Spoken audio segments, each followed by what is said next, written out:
अर्जुन खड़गे का बीजेपी पर विवादित बयान सामने आया है। पीएम मोदी की पार्टी टेररिस्ट की पार्टी है, वो कह रहे हैं। बीजेपी लिंचिंग करती है और ये भी कहा कि बीजेपी आदिवासियों पर अत्याचार करती है।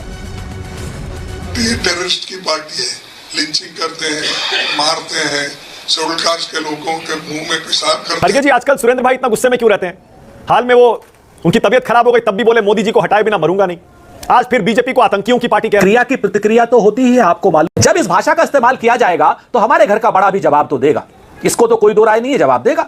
और ये लोग जिन लोगों को अर्बन नक्सल कहते हैं वो कौन है? पढ़े लिखे लोग आपको अर्बन नक्सल कह रहे हैं। आप मुझे बताओ ना कि नेपाल तो हिंदू राष्ट्र है, नेपाल का भारत विरोधी हो गया। मुझे एक बताइए, अगर बांग्लादेश के अंदर हिंदुओं पे अत्याचार हुआ तो इसके लिए जवाबदार मोदी जी। पटोले जी जो महाराष्ट्र में कांग्रेस के अध्यक्ष है, उन्होंने स्पष्ट कहा है कि महाराष्ट्र में पहली बार एक मुसलमान डिप्टी सीएम होगा। तो मैं जानना चाह रहा था इनसे कि जनाब उद्धव ठाकरे का इस विषय पर क्या? कांग्रेस पार्टी को जितना सत्ता में पार्टिसिपेशन मिलेगा उसमें वो मुसलमानों का तुष्टिकरण करना चाहती है तो उसका स्वागत है। तो डिप्टी सीएम मुसलमान अगर विजय कांग्रेस देती है तो हमें कोई ऑब्जेक्शन नहीं।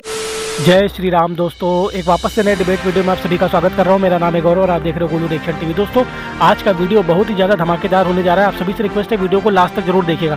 दोस्तों अभी आज मोहन भागवत जी ने जो बयान दिया है कि हिंदुओं को एक करने की बात एक बार दोबारा से करी है, इस पर जो है कांग्रेस पार्टी को बहुत ज़्यादा मिर्ची लग गई है। और कांग्रेस पार्टी के जो अध्यक्ष हैं खड़गे जी भारतीय जनता पार्टी को जो है आतंकियों की पार्टी बताते हुए नजर आ रहे हैं। इस पर जो है भारतीय जनता पार्टी ने भी पोस्टर जारी कर दिया है और उनका जो है जाकिर नाइक के साथ दिग्विजय सिंह का जो मिलने वाला जो वीडियो है, फोटो है, वो जारी कर दिया है। दोस्तों जैसा कि आपको पता है कि दोस्तों जैसे हिंदुओं को एक करने की बात होती है, कांग्रेस पार्टी को बहुत ज़्यादा मिर्ची लग जाती है, क्योंकि ये लोग जो है मुसलमानों का वोट तो इनको मिलता ही है और ये हिंदुओं में जो है अगड़ा पिछड़ा दलित तो पिछड़े में बांट करके हिंदुओं का भी वोट जो है बांटना चाहते हैं। दोस्तों आज की डिबेट में आप लोग देखेंगे सुरेंद्र राजपूत जो है बहुत अच्छे से जो है इनको धोया गया है और वहीं जो है किशोर जी जो है शिवसेना के प्रवक्ता, वो भी उल्टी सीधी बातें करते हुए नजर आ रहे हैं। चलिए दोस्तों ज़्यादा देर न करते हुए डिबेट को शुरू करते हैं। चैनल पर पहली बार है, चैनल को सब्सक्राइब जरूर करें।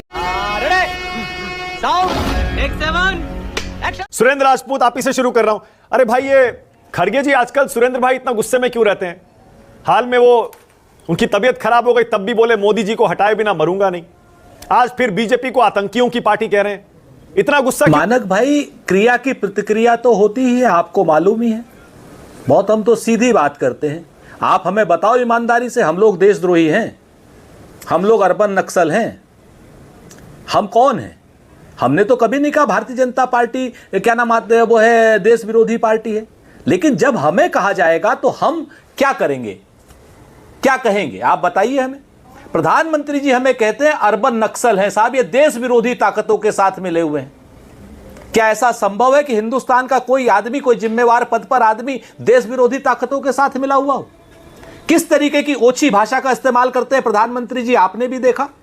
चाहे वो क्या नाम चुनाव के समय हो और चाहे वो चुनाव जीतने के कथित रूप से जीतने के बाद अपने आरएसएस के संघ के बीजेपी के मुख्यालय में हो।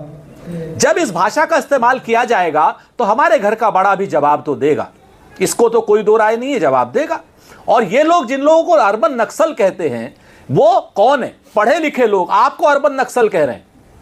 कल की डेट में आप सच बोलने लग जाओगे आप अर्बन नक्सल, क्योंकि इन्हें पढ़ाई लिखाई से कोई मतलब नहीं है। लग जाओगे क्या मतलब? हम आदमी सच बोलते हैं। सुरेंद्र भाई कैसी बात कर रहे हैं आप? कल को आप सच बोलने लग जाओगे। आप बताओ क्या बोलते हैं ये सब लोग? कहते हैं साहब बटोगे तो कटोगे। आप कह रहे हैं मंदिर शमशान सबके एक होने चाहिए, कट्टरपन को उकसाने वाली ताकतों का प्रशासन वो करे। अब आप एक एक चीज ले लीजिए, आप बताइए हमको। बटेंगे तो कटेंगे, अगर हिंदुस्तानी बटेगा तो निश्चित तौर पर कटेगा, यह बात अपने आप में सच है। अब हमने बटना बंद कर दिया, इसलिए हम भारतीय जनता पार्टी कभी कोई शिवसेना, भारतीय जनता पार्टी मोदी की पार्टी, कोई शाह का गुट, कोई क्या नाम गडकरी का गुट, कोई क्या इसका अपना योगी जी का गुट हो जाएगा। हाँ, अब तक हम बटे थे, इसीलिए भारतीय जनता पार्टी शासन कर रही थी 240 पे, इसीलिए ले आए हम। एक बात, कट्टरपन कौन कर रहा है? गौ गुंडे किसने कहा? गाय के नाम पर आदमियों को मारना यह कट्टरपन नहीं तो और क्या है? आप मुझे बताइए। गाय हमारी माता है, सबकी माता है। अगर कोई गलत काम हो रहा है पुलिस के पास जाइए, लेकिन गाय के नाम पर गौ भक्त जिनको नरेंद्र मोदी गौ गुंडा कहते हैं, यह कट्टरपन की निशानी है या नहीं है? मुझे बता दीजिए। हिंदुस्तान के आपने कहा कि साहब बांग्लादेश में इस तरीके से कट्टरपन हुआ, वहां हिंदुओं की रक्षा नहीं, तो हिंदुओं की रक्षा कौन करेगा? कांग्रेस वाले जाके करेंगे, आरएसएस वाले जाके करेंगे, या भारत की सरकार करेगी? सारी बातें अल्पसंख्यक बहुसंख्यक के सारे करते रहते, संघ वाले और भाजपा वाले। आप मुझे बताओ ना कि नेपाल तो हिंदू राष्ट्र है या नहीं है? हाँ या ना? अनंत विजय भी बैठे हैं, केजी सुरेश भी बैठे हैं। पता है, हाँ। नेपाल तो हिंदू राष्ट्र है ना? नहीं है। नेपाल का है भारत विरोधी हो गया। कांग्रेस की प्रॉब्लम बस इतनी है कि कांग्रेस का, आज की कांग्रेस का एक ही मकसद है, हिंदू समाज को विभाजित करना। और वो हर तरह से हमने देखा है, जब सनातन पर प्रहार होता है, डेंगू मलेरिया कहा जाता है, तो चुप्पी साधकर कॉन्स्पिरेसी ऑफ साइलेंस के जरिए राहुल गांधी उसको प्रोत्साहन देते हैं। जब उनकी कॉन्स्टिट्यूएंसी से मात्र 100 किलोमीटर की दूरी पर मन्नापुरम पर एक जुलूस निकालती है IUML, जिसमें नारे लगाए जाते हैं कि हिंदुओं को मंदिर के बाहर मारा जाएगा, तो वहां पर एनकरेज करते हैं कॉन्स्पिरेसी ऑफ साइलेंस से।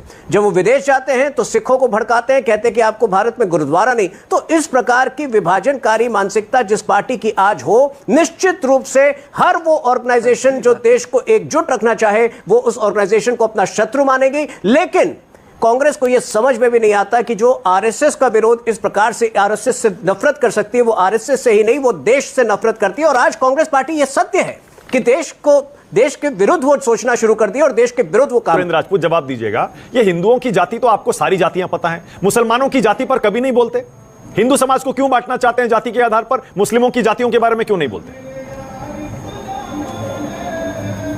दो चीजें हैं, हिंदुओं को हमने नहीं बांटा जातियों के आधार पर, और हिंदुओं को जातियां खत्म करने के या उनके शमशान एक करने का काम या मंदिर को एक करने का काम आरएसएस ने, जनसंघ ने और भाजपा ने 99 साल में के लिए लिया था। वो आज तक क्यों नहीं कर पाए? क्यों नहीं आज तक आरएसएस का प्रमुख एक किसी दलित को बना पाए? ये कोई जवाब देगा?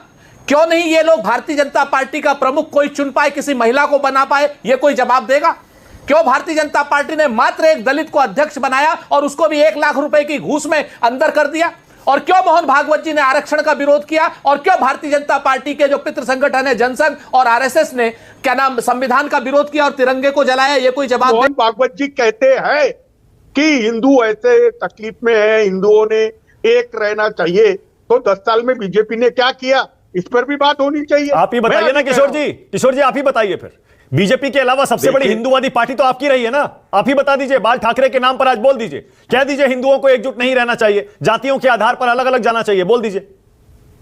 1 मिनट में कहता हूं और मैं स्पष्ट करता हूं, मेरी पार्टी भले ही कांग्रेस के साथ चुनावी गठबंधन में है, लेकिन हमारी पार्टी हिंदुओं के हितों की रक्षा करने के लिए कटिबद्ध है। हिंदू एक रहे, लेकिन एक बात एक रहे। देखिए कितनी जल्दी से एक लाइन बोल के निकल गए। अरे अच्छे से बोलिए किशोर जी, सबको सुनने दीजिए। कि शिवसेना उद्धव ठाकरे गुट के प्रवक्ता किशोर तिवारी कह रहे हैं हिंदुओं को एकजुट रहना चाहिए। बोले कलकत्ता की बात करते हैं तो बंबई की वो बात नहीं करते, बदलापुर की वो बात नहीं करते, जहां आरएसएस के स्कूल में व्याभिचार का नंगा नाच हुआ।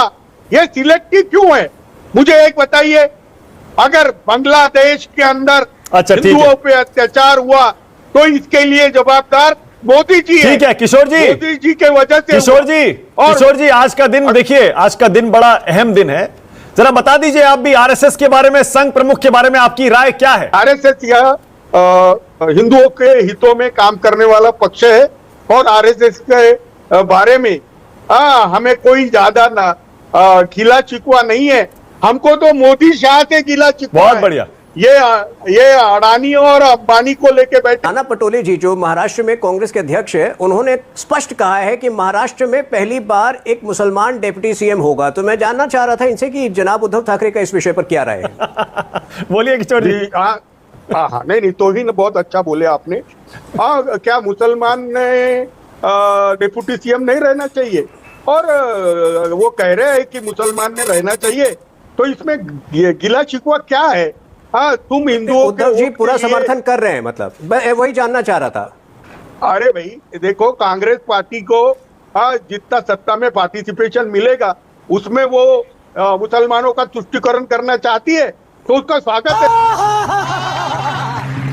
तुष्टीकरण हमारे तरफ से तो किशोर जी, तुष्टीकरण का मैं उम्मीद कर रहा हूं किशोर जी कि आप तुष्टीकरण शब्द का अर्थ समझते होंगे। तुष्टीकरण कह रहे हैं आप? अरे भाई, तुष्टीकरण यानी क्या? मुसलमान का सीएम बनेगा, मुसलमानों को हम विशेष दर्जा देंगे। देखिए अगर देखिए हिंदी आपकी उतनी अच्छी नहीं है, वैसे बहुत बढ़िया बोलते हैं आप, लेकिन तुष्टीकरण का अर्थ नेगेटिव होता है किशोर जी। 1 मिनट में अगर आप भाषा के चक्कर में फंसकर और अपने ही सहयोगी को गलती से तुष्टीकरण वाली पार्टी बोल गए तो अलग बात है। सुधार करना चाहते हैं तो कर लीजिए। हाँ, नहीं, मैं एक बात बताता हूँ कि मानक डेप्यूटी सीएम कोई भी रहे, हाँ। उद्धव ठाकरे को डेप्यूटी सीएम, वो क्योंकि उद्धव ठाकरे तो सीएम रहेंगे, तो डेप्यूटी सीएम मुसलमान अगर विजय कांग्रेस देती है तो हमें कोई ऑब्जेक्शन नहीं। ठीक है, बहुत बढ़िया। आप अभी उनको किशोर तिवारी जी को घेरने का प्रयास कर रहे थे। एक स्वयंसेवक से आप संघ प्रमुख के बारे में प्रश्न कर रहे हैं। वो तो किशोर जी स्वयंसेवक हैं, वो संघ प्रमुख के बारे में ना कुछ सुन सकते हैं ना कुछ बोल सकते हैं। देखिए मुस्कुरा रहे हैं। और एक बार जो स्वयंसेवक होता है वो जीवन पर्यंत स्वयंसेवक रहता है, वो कहीं भी हो स्वीकार कर लेंगे इस बात को। दूसरी बात जो मैं अभी सुन रहा था, मुझे बड़ा अच्छा लगा। सुरेंद्र राजपूत जी मेरा नाम यदा कदा लेते रहते हैं, मुझे पसंद भी आता है, लेकिन 2-3 बातें आज उन्होंने ऐसी कह दी जिस पर मुझे लगता है कि मुझे बोलना आवश्यक है। उन्होंने कहा, पहला वाक्य उन्होंने कहा कि हर क्रिया की एक प्रतिक्रिया होती है। तो मानक जी, आपका प्रश्न था कि कांग्रेस कंफ्यूज क्यों रहती है। 2002 से क्रिया और प्रतिक्रिया के इस वाक्यांश को लेकर देश की राजनीति घूमते रही। गुजरात के जो सांप्रदायिक दंगे हुए और आज कांग्रेस का पार्टी के राष्ट्रीय प्रवक्ता ये कह रहे हो राष्ट्रीय टेलीविजन पर कि क्रिया की प्रतिक्रिया होती है, तो मुझे लगता है कि क्रिया और प्रतिक्रिया वाला जो एक संदर्भ था उसको वो स्वीकार कर रहे हैं। दूसरी बात उन्होंने कही कि नेपाल एक हिंदू राष्ट्र है। 2007 में नेपाल में एक संविधान आया, उसके बाद से वो हिंदू राष्ट्र न होकर सेकुलर स्टेट हो गया। कई बार इस बात को कहता हूं कि इस देश में राजनीतिक दलों में, राजनीतिक विचारधाराओं में मतभेद हो सकते हैं, लेकिन आप किसी को इस प्रकार से देशद्रोही नहीं कर सकते वो, और ये आरएसएस के लोग भी मानते हैं। बिल्कुल सही। अनंत विजय भाई या केजी सुरेश कहते हैं कि हिंदुओं को एक रखना चाहिए, होना चाहिए। क्या इनके मुंह में दही जम जाती है या और कुछ पड़ जाता है, जिप लग जाती है? क्या पूरे हिंदुस्तानियों को एक नहीं होना चाहिए? अगर जिस दिन ये लोग बात कहने लगेंगे कि पूरे हिंदुस्तानियों को एक होना चाहिए, उस दिन ये विभेद खत्म हो जाएगा। लेकिन ये लोग तो हिंदुओं को एक होना चाहिए, और किसके खिलाफ एक होना चाहिए? कभी मुसलमान के खिलाफ, कभी किसी और के खिलाफ, अभी आजकल दक्षिण में क्रिश्चियनों के खिलाफ, अभी अगली लड़ाई आपको 10 साल में क्रिश्चियनों के खिलाफ। मेरा ये कहना है कि चिंगारी का खेल बुरा होता है, आप बांटिए मत, वरना हिंदुस्तानी कट रहे हैं। हिंदू नहीं कट रहे, हिंदुस्तानी कट रहे हैं, और आपका शासन चल रहा है। आप इस शासन के लिए हिंदुस्तानियों को मरवाइए मत। मजा आया। तो दोस्तों वीडियो हो चुका है समाप्त, और यहाँ तक आप लोगों ने वीडियो देख लिया तो आप सभी से रिक्वेस्ट है कि चैनल को सब्सक्राइब जरूर कर ले, साथ ही साथ बेल वाला आइकन प्रेस करके ऑल पे क्लिक कर लेना, जिससे जब भी हमारा वीडियो अपलोड होगा उसका नोटिफिकेशन आपके पास आ जाएगा। तो चलिए दोस्तों वीडियो की बात कर लेते हैं दोस्तों। और जिस तरह से अभी आप लोगों ने वीडियो में देखा कि जो खड़गे उन्होंने बोला है कि भारतीय जनता पार्टी आतंकियों की पार्टी है। इस पर सुरेंद्र राजपूत जो बोल रहा है कि ये तो क्रिया की प्रतिक्रिया है, मतलब उन्होंने क्रिया की इसलिए हम लोगों को इस तरह के बयान देना पड़ा। वहीं दोस्तों जैसा कि आपको पता है कि गुजरात में जब हुआ था गुजरात दंगा जो 2002 में, उसमें भी जो है किस तरह की बातें हुई थी, जो क्रिया की प्रतिक्रिया को लेके जो है आज जो दूसरे पैनलिस्ट थे उन्होंने इस कांग्रेस पार्टी का जो है बेनकाब कर दिया दोस्तों। वहीं जो है किशोर जी शिवसेना के जो नेता हैं वो तो बहुत ज़्यादा बहकी बातें करते हुए नजर आ रहे हैं, और कांग्रेस पार्टी को तुष्टीकरण की राजनीति, मुस्लिमों की तुष्टीकरण करने वाली पार्टी बताते हुए नजर आ रहे हैं। दोस्तों आज का वीडियो कैसा लगा कमेंट करके जरूर बताइएगा। इसी तरह के वीडियो आगे भी आपको हमारे चैनल पर देखने को मिलते रहेंगे। तो इस वीडियो को यहीं पर समाप्त कर रहे हैं, मिलते हैं आपको किसी और वीडियो में, तब तक के लिए जय श्री राम।